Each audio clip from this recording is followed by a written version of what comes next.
Rahim Production.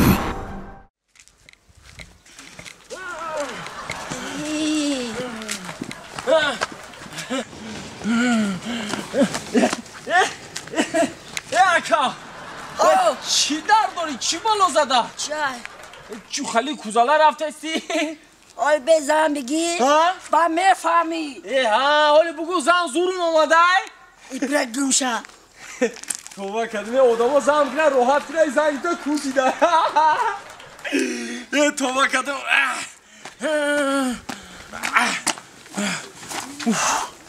ای بوار که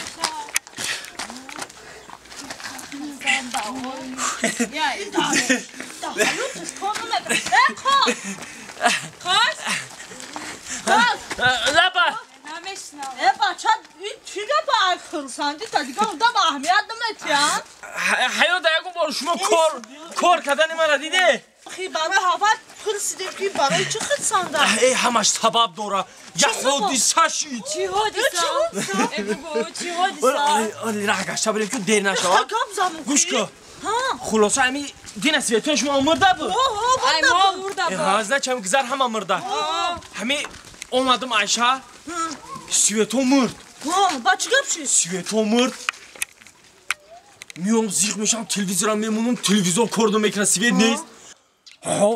وای فای کشتگی تلفنم بزایرد انا باز زیغ شدم نمیدونم چیکار کنم اومدم قطع خونگی شدم چخ کردم آدمای نغز بدیان گام شده گرفته استم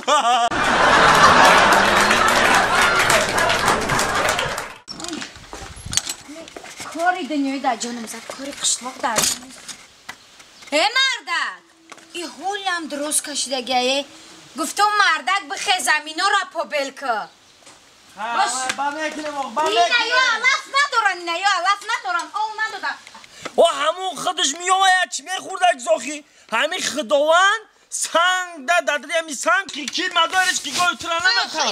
اینو بیش مکشمد به همین مکشمد فهمیدی؟ نه که افسوس که زنی خدا ترسم هزار رحمت بگو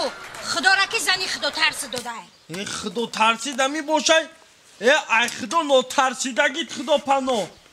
ای خدا نه خیلی جان میگم کار که برای زمین ها را پا بلکن نمیتونم من با یک روز میکنم اوخی و پون درمان دای اگرنه نمیتونم که اوخی ما نمیتونم دیگه کارو را کرده میتونی که مرده دیگه کارو را شروع میکنی که همین یمینه نک زهری تنم نکه هم شاب کشید آدم هم ساقیشی پوم درد میمونه گرمی در پوم در میکنه انمی هوا سلقین کشید پاکی ایدار میره پا بل میکنی فهمیدی مرا؟ کاش که همی ترانه میگرفتم کاش که همی ترانه میگرفتم وقت شده ایمه کو ادی ما دکترون میدوید الان بخی برای من میمردن اونم سیاره الکشکشه که حسرت چه مردم میخره مرده بود برای من چه قریب دار کشیده بود کاش که میاد تمرا میگرفتم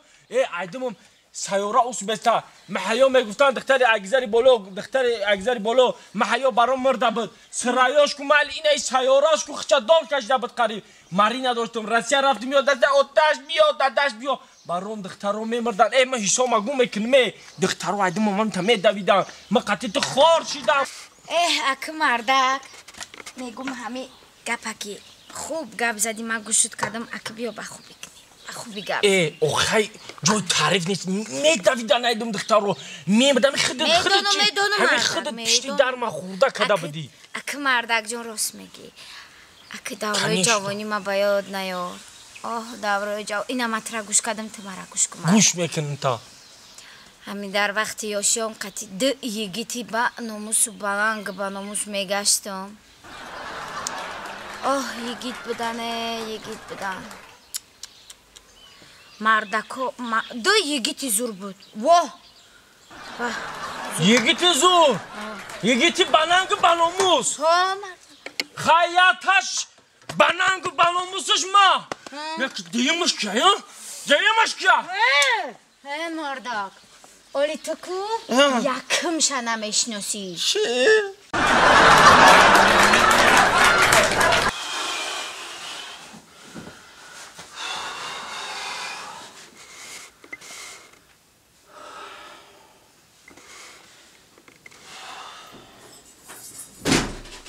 چکر مردک؟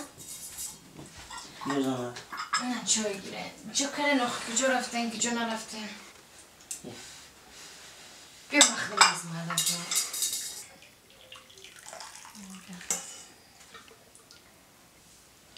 زنب رابع شرم نمیکنی اخ چی با مردک؟ کاری که امروز نسبت مادرم کردی شرم نمیکنی اخی مردک من چیکو کردم؟ ای روز من همین خونه آمدم و چشم احمر چشم دیدن نکرد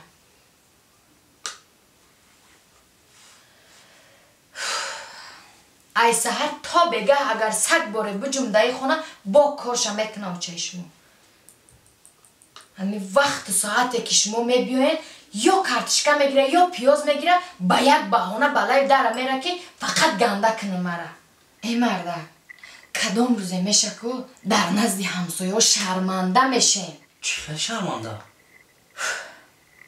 آخه این مادرتون در روی حوله تهارت میکنن مادری من؟ بله در نزد نبیره ها نه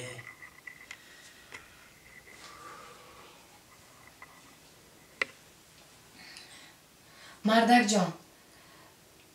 من میدونین چی؟ با فکر مادر شما کسل روحی شدگیه آخه مادر شما کارهایی میکنه که با زبانم گفتن نمیتونم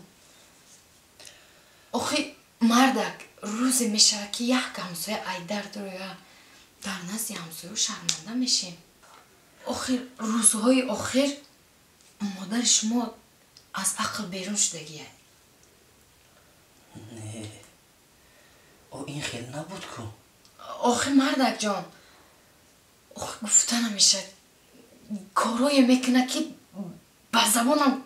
آورده گفتن نمیتونم مادری من؟ بله مردک آخه آدمیه یک حق همسایه ایدر در آید با او اول مادر شما رو بیند شرمنده میشه خیلی چکار کنم زنک مادر است سین سالش با یک جای رسیدگی شما باید فهمه که آخه همون را میگو مردک جان بینین که زمانه چه خیلی ترقیات یافتگیه شرایط نغز داریم هم میبریم مادر رو توبت میکنیم هم استراحت میکنه ایستو ها این گپ از دهان شما بر اومد؟ آخه بین مردک جان که هم خانه مایده هم در این وقت کودکا عصباش خیلی مونده شده بهترین فکر کدام آسایشگاه را انتخاب کنیم؟ آسایشگاه نه مردک جان ها با یگان جای سوستر هست؟ شما راضی شوید من شناس من دارم راضی همین مادر ما در کجایی که نقد میشه جای استراحتگاه باشه من راضی کجا بریم شم؟ من شناس دارم مردک جان ما حاضی زنگ میزنم شم خانه پیران سالون میبریم شم چی؟ آخه تو مادری مرا خانه پیران سالون میبری؟ آخه مردک جان من در حیات یک مادر دارم تو خانه پیران سالون میبری؟ من یک سکون پیش در تو باور کنم دستی تره قپیدم با همین خاطر آخه مردک آسایشگاه جای دمگیری شما هم جای برای نسبت مادری ما ای زنکی بیعقل هیچگاه حیات نبرو در نمیجا جا که در حیات من یک مادر دارم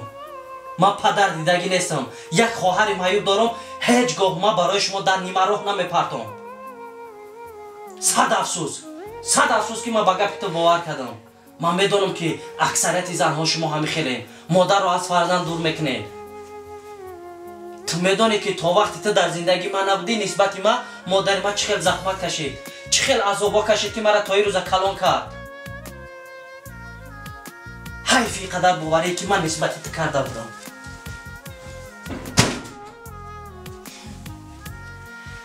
ای گپاش ای رفتاراش معلومه که دل ایره یافته نمیشود حاضی بستر معلومه که ای کمپیر و ای خواهر مسلقش ما خلاصی ندارم حاضی بستر در این خانه